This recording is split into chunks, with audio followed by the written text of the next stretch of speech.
Guys, तो मैं जा रहा हूँ बोट ब्लॉग बना रहा है इधर। मैं आज जो मैं हगूंगा एग्जाम तो काफी ब्लॉग में जाने वाले हैं इंसान के घर। ये देखिए इंसान का घर। जल्दी बाहर आ। पहले एक चीज मार दो।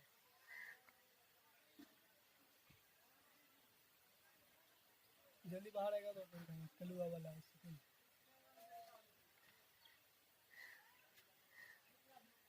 रुके हैं जल्दी आओ फटाफट।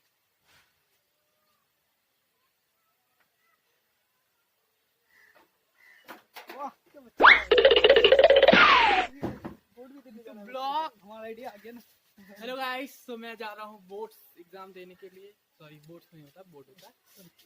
तो मैं जा रहा हूँ, आज मेरा फिजिकल साइंस एग्जाम है। आज जो मैं हगूंगा एग्जाम हॉल में, क्योंकि मैंने कुछ भी नहीं पढ़ा है।